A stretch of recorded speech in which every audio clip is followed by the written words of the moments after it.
far. Please remain in the vehicle for safety.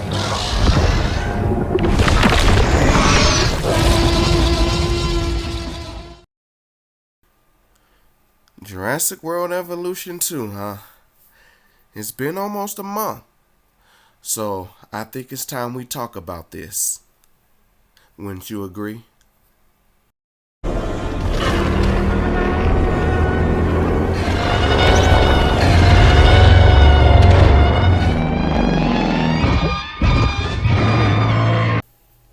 Jurassic World Evolution 2, a game that I didn't see coming at all.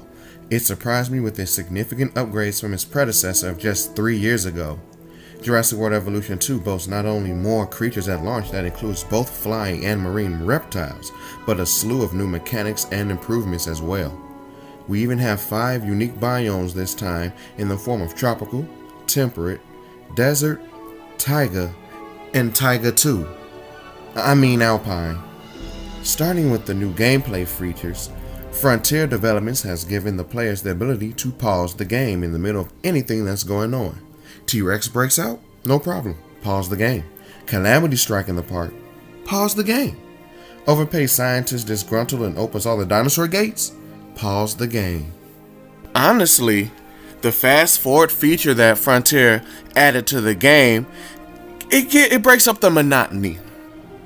Whereas in the first game, where you had to wait and you had a lot of downtime, in this game, the fast forward option eliminates that. Now, you can still have that downtime if you so choose, but with the fast forward option, being able to speed the game up twice to 3 times as fast, it keeps you busy like we've been asking. Or like I have been asking if you've seen my fixed JWE series videos. It makes the research times go fast, the paleomedical times go fast. Anything that you're doing that's gonna take some time, especially those expeditions or those research options that are longer than 5 or so minutes, and those incubations that could be almost up to 10 minutes. Yeah, that speed up function, wonderful. Great inclusion. It is one of the better things about the game. And it's a feature that I hope to see going forward if there will be more sequels down the line. Though I do have to say this one thing, that I don't know why they removed the slowdown feature from capture mode, or why it's not even part of the whole time control thing. But Frontier, if you're listening, we would appreciate it in an update if you add that back, because it is actually vital to some of the things that we need to shoot or capture. Especially if you're not on PC and don't have the ability to, slow it down some other way. But that being said, time controls, loving it. Good job so far, Frontier. Still, this function can be a lifesaver. Pausing the game lets the player assess the situation in which they find themselves in. There isn't a timer on how long the action can be paused either. So you can go in, take care of what needs to be done, and 9 times out of 10, you'll get the problem resolved before any guests get eaten. Speaking of the guests, the figurative lifeblood of your park, they've been upgraded a bit. Guests now come in 4 groups: General, Adventure, Nature, and Luxury. Similar to the 4 guest types from Jurassic Park Operation Genesis. Just like those guests though, they have certain needs that have to be catered to. General guests aren't hard to please. They are the bare minimum when it comes to pleasing them. However, the other 3 will need a bit of catering. Adventure guests like tours and being able to get a closer look at your magnificent specimens. So building tours with good and safe dinosaur visibility is essential. Nature guests like to see dinosaurs with a bit of scenery, so make sure their environment needs are met and don't be afraid to spice it up with some rocks and terrain editing. Your luxury guests are the spoiled bunch. They're bringing the money, so make sure you have some amenities to which they can spend their time, as well as some hotels that offer good views of the animals. We can't talk guests without talking about the shelters, the very things that will keep the ones fast enough to outrun the hungry velociraptors safe. I'm glad to say that this time around, emergency shelters are actually beneficial to have in your parks. In the last game, they didn't do anything in regards to providing shelter other than giving some points towards guest satisfaction. Hell, you could even let guests roam around while a tornado tore through your park with relatively no penalty. Here, however, Whenever a storm rolls in or a dinosaur breaks out, you're going to want to get your guests to safety as quickly as possible. When the storm rolls in, I advise you to hit the pause button and activate all the shelters immediately. This will prevent you from taking financial loss while a calamity is taking place, and let me tell you from experience, failing to do so can spell the end of your challenge run, especially on the harder difficulties. Other new things is being able to customize the look of your amenities. While it's not fully modular, for example, you can change how the outside looks, but the compartments that they give you for the interior, you can quote unquote change, but it's not visible to the player. So it's not totally modular, but it is diverse enough for you to make the buildings look different down to the signs and light colors they display. Take note for those who aren't aware, if you own a next-gen console like a PlayStation 5 or Xbox Series X, as well as own a PC, you can have mixed errors, which allows you to combine the looks of the Jurassic Park and world aesthetic in Sandbox. However, if you're like me and own a PlayStation 4, you won't have that option. Thankfully though, the amenities can be designed to match any look for regardless if you're in the JP era or not on last gen console, so there is at least some solace there. Then you have your Paleo medical facility where dinosaurs that get injured or need major treatment go and get that good neosporin. Yahoo! I love this inclusion as it adds to the immersion of caring for something that has been extinct for 65 million years. Dinosaurs can get an array of things from internal bleeding and organ trauma to hypothermia, so it's advised to keep an eye on them whenever they receive an ailment. Also, the combined ability of medicating and darting have once again been split amongst your rangers, with your rangers only able to shoot flares and binoculars for scanning your dinosaurs, and the MVU, which is your new medical team, handles the medication of diseases, and the helicopter does the darting completely now. While I don't agree with Ranger Jeeps no longer being able to dart, I do understand why it was done so that all of your Rangers will see some use out on the field. The diseases this time around have been implemented quite well. The way some of them have to be handled to even be cured is what I like most.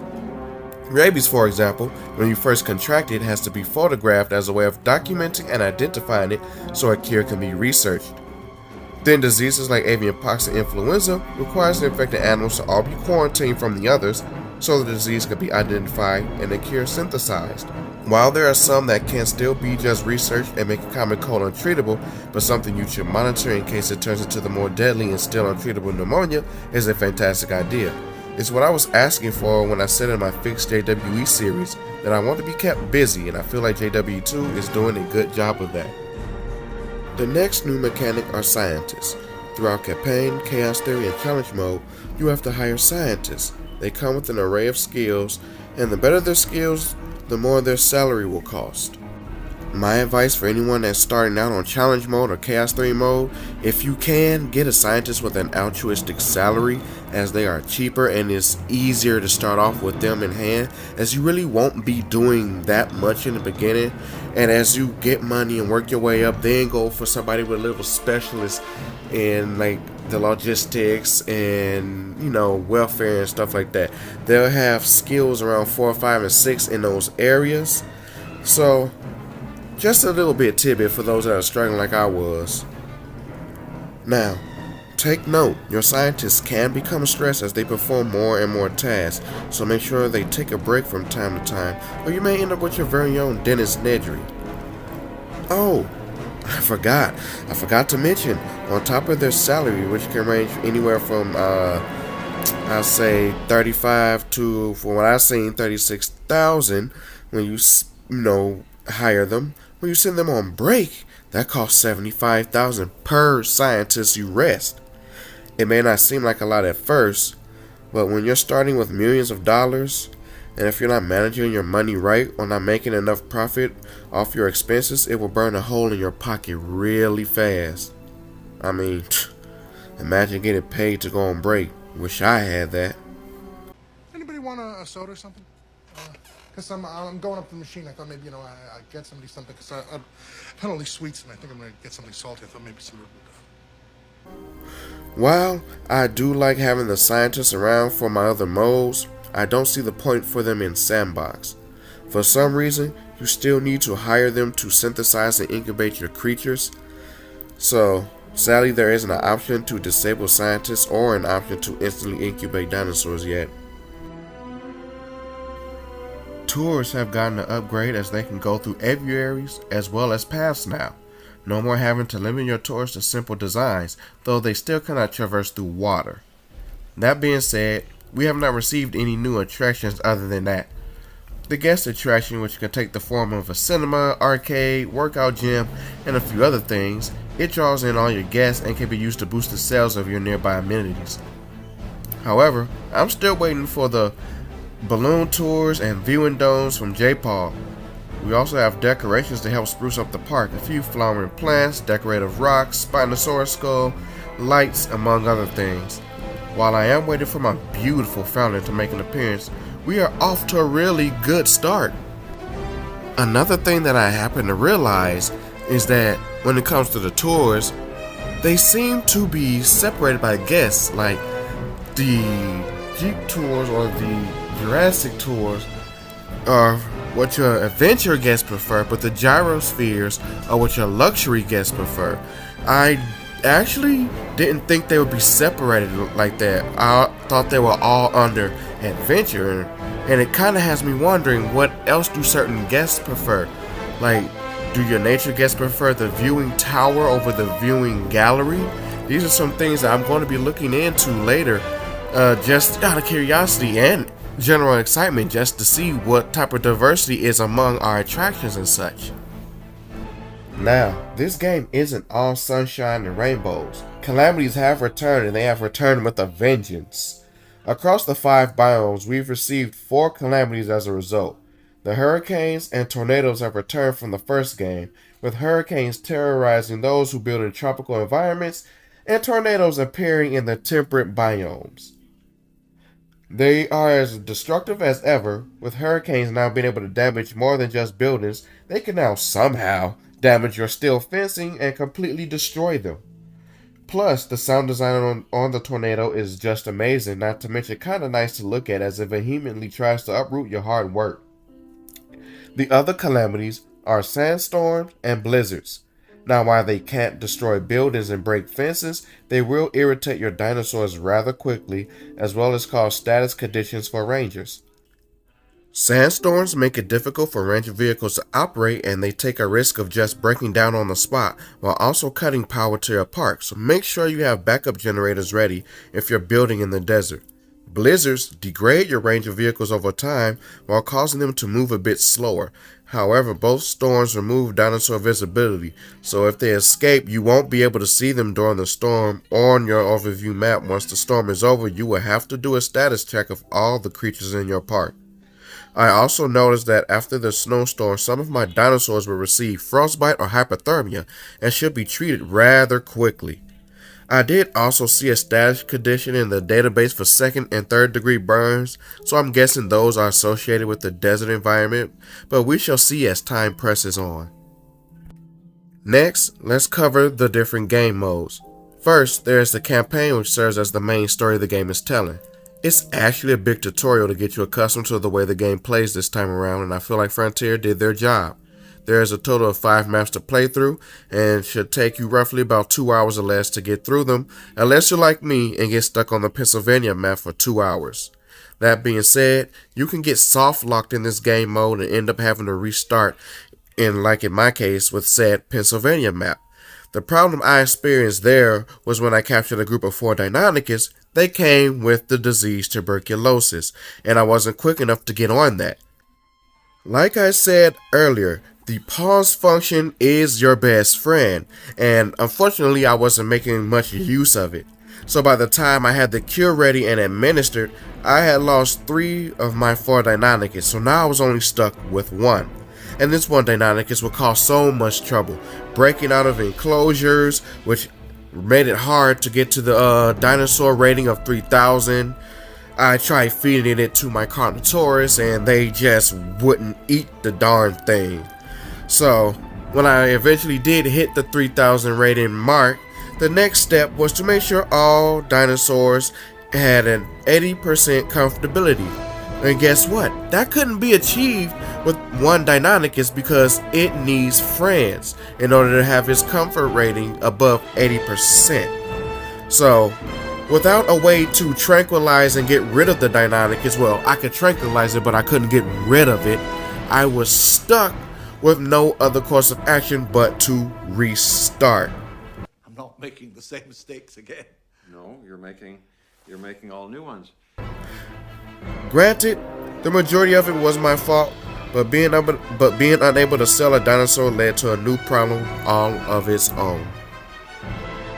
With that being said, the campaign left me feeling as if it was unfinished. I'm not sure if it was done that way because Dominion hasn't released yet, or if they were crunched for time so they didn't get to implement or tackle the story the way they had initially planned because they were working so much on Chaos Theory mode, or who knows. I guess only time will tell with that as well. Despite my Pennsylvania setback, I did enjoy the campaign, and I eagerly await the release for the campaign maps to be added to the game. As the time of this video, the campaign maps have not been released yet, among some other new additions that I will cover in this review. Moving on to the next mode is Chaos Theory mode. For those who are disappointed in the length of the campaign, this mode and challenge mode will be where you'll sink all your hours into, next to Sandbox of course. This mode taught me quick to not rely on the backup generators that the campaign mode had me using for its entirety. I mean, it's called backup for a reason. However, I will say with how Frontier hyped up Chaos Theory mode, I was disappointed in it. It didn't at all feel like a what-if scenario besides the Fallen Kingdom one, which was based off of Mount Sibo not erupting. The opening cinematics for each level is wondrous, and the segments consisting of JP, The Lost World, and Jurassic World were really difficult for me. Those three maps in particular were, if anything, just preparing the player for challenge mode.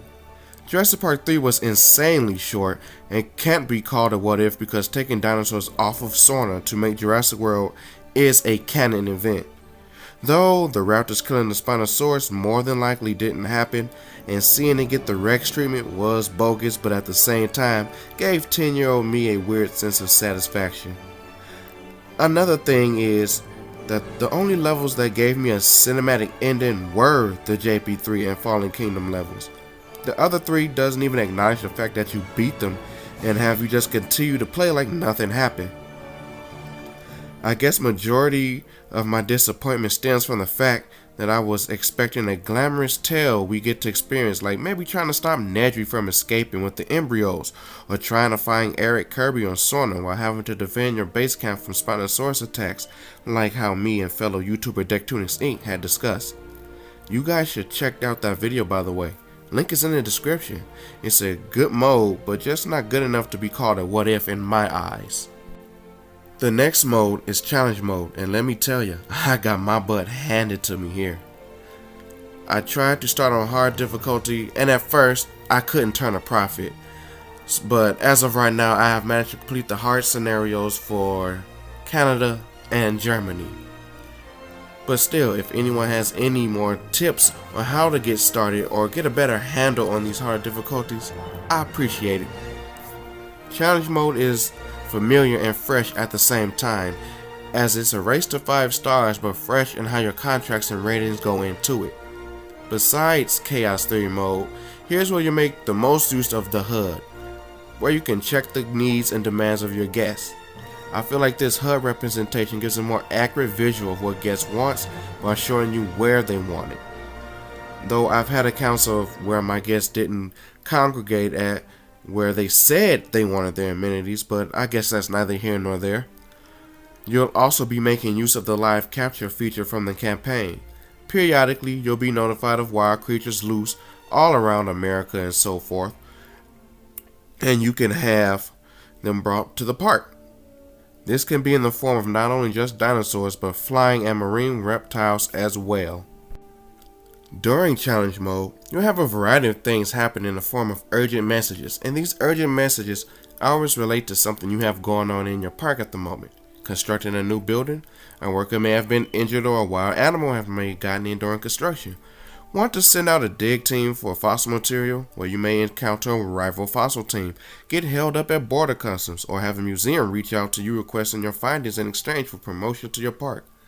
How you handle the many scenarios and consequences will be directly up to you, and my new favorite thing about challenge mode. Just be careful, because sometimes your staff, they tend to not like what you pick. And it may end up in guest protests that unfortunately you don't get to see. Or maybe even something more dangerous. However, I am pleased to see the spike in difficulty for this game mode and looking forward to eventually conquering all the other maps as well as their Jurassic difficulties.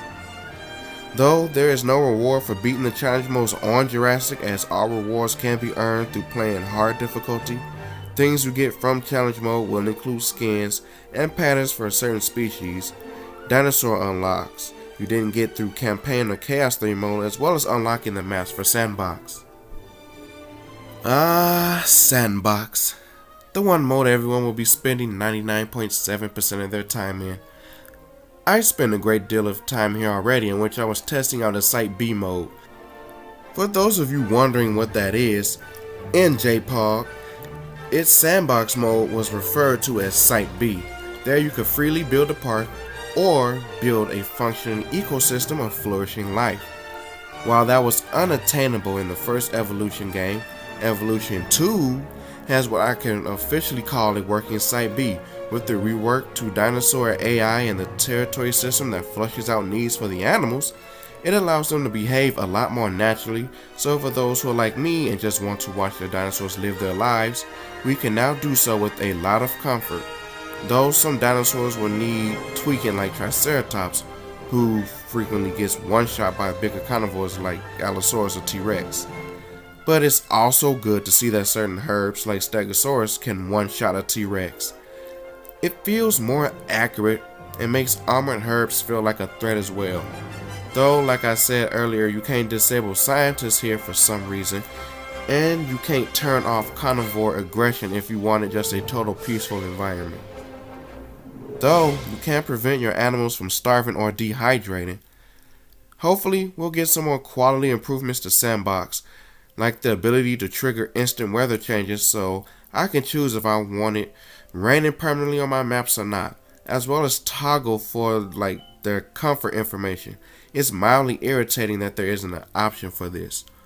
Though, keep in mind with the coming update for sandbox maps, Frontier is releasing an option for you to play with the maps totally flattened, so you can get straight to building instead of having to go through the pain of flattening the maps ourselves, or flattening the map and then wasting a save file for said flattened maps. Now, the last thing I have to cover is just the dinosaurs themselves. As stated earlier, you get access to them from the other game modes. That being said, digging them up doesn't unlock them this time around. You have to physically release them from the hatchery in your game modes to unlock them for Sandbox. What? What the fuck? And honestly, I don't like that. While I do love the hatchery release animations, and I can watch them for a long time to come, the fact that I have to release every single one just to use them in Sandbox can feel a bit tedious. On the plus side of it though, you don't have to worry about releasing your dinos one by one anymore. They have batch releases, which will allow some dinosaurs to release up to a number of 10, depending on size of course. Or, if you just want to place them in an enclosure straight away, you have the option to airlift them from your hatchery to the desired locations. The animals in general have received quite the overhaul to their AI and have been outfitted with a load of new social interactions, animations, and behaviors. They all have a territory system now. This new system has the creatures seek out an area around them that fits their environmental needs. After doing so, they will tend to stick to that area and not stray too far from it.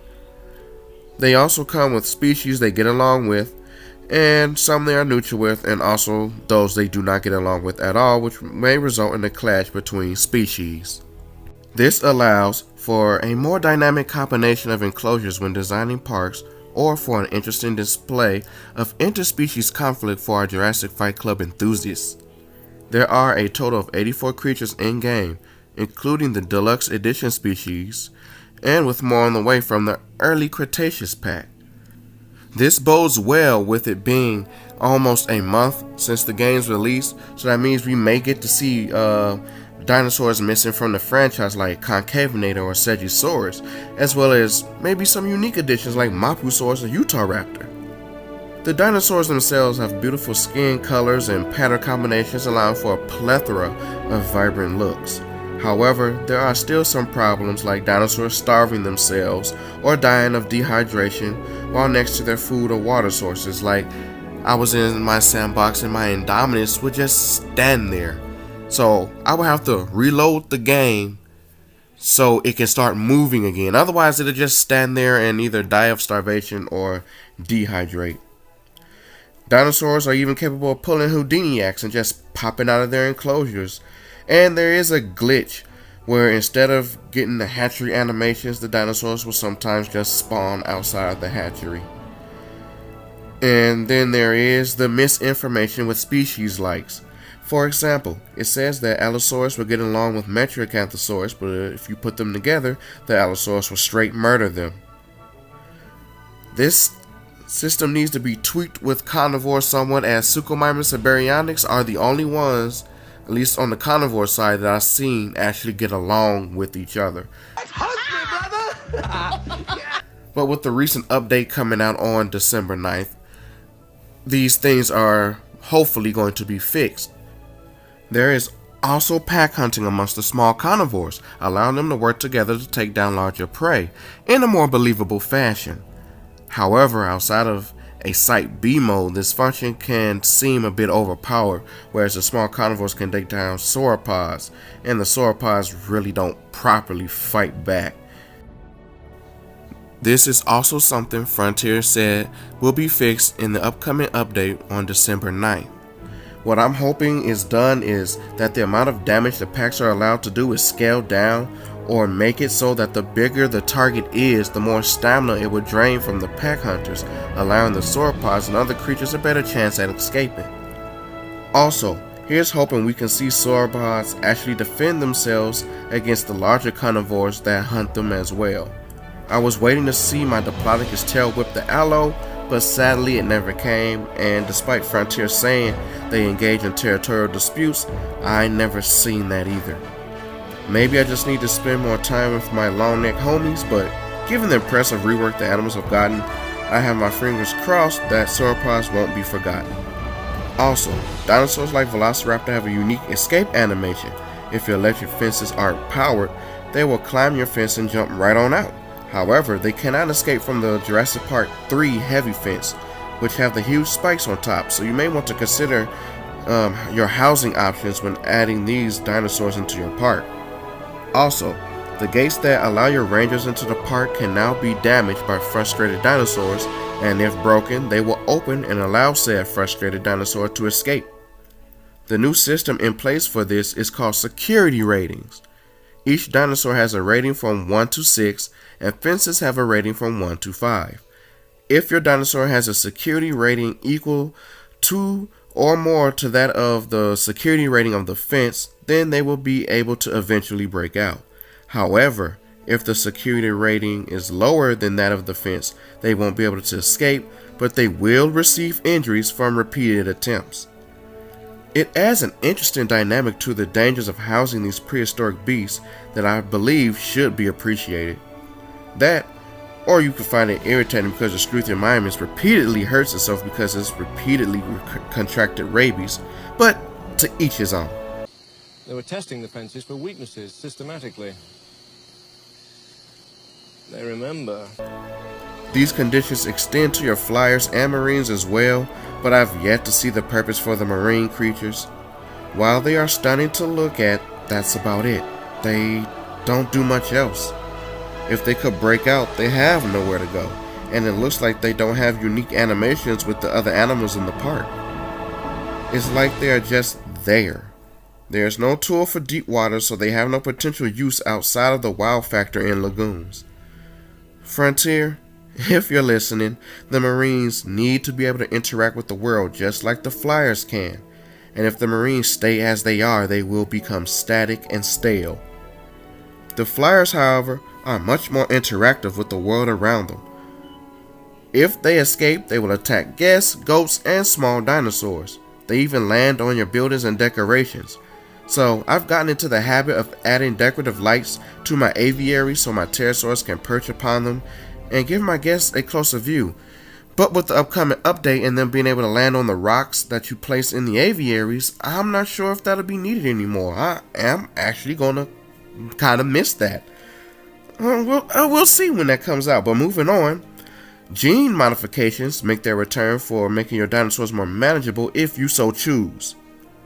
What I've seen so far is that it doesn't affect viability because this time around gene modifications have % chances of showing up in a dinosaur, and it doesn't seem to affect the price of the dinosaur, incubation wise. I'm gonna go back and double check, but from what I've seen, I haven't seen it increase the price of the dinosaur. Now, this plays a big part in the alpha mechanic because certain genes can affect territory for a group of dinosaurs, or if there will be a competition for the title of alpha at all.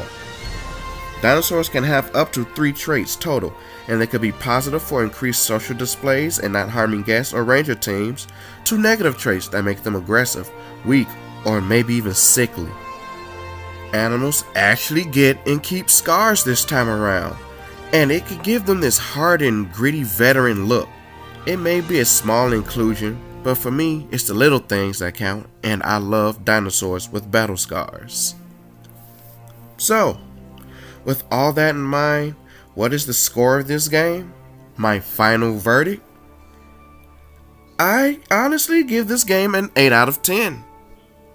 I was originally going to place the score around 7 or maybe 7.5, but seeing that Frontier is already not only coming out with DLC, but some added features and hot fixes for the problems we've been encountering in the game so far, only a month after its release compared to the first game where we didn't hear from them for like 3 or 4 months, improved this game's rating phenomenally, actually. Now, your opinion of a score may be different than mine, but for me, it's a valid score in my opinion. Frontier has come a long way since the first announcement of Jurassic World Evolution, and if the post-launch of that game is any consolation, then the post-launch for this game will be nothing short of amazing. We can charge anything we want, $2,000 a day, $10,000 a day, and people will pay it. And then there's the merchandising. I can personally... Donald. This park was not built to cater only for the super rich.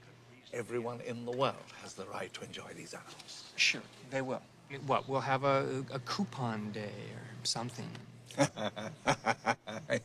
I hope you all enjoyed my review of the game, and if I missed anything, feel free to leave it in the comments below, and if there's enough missed points, I'll do a follow-up video covering those points.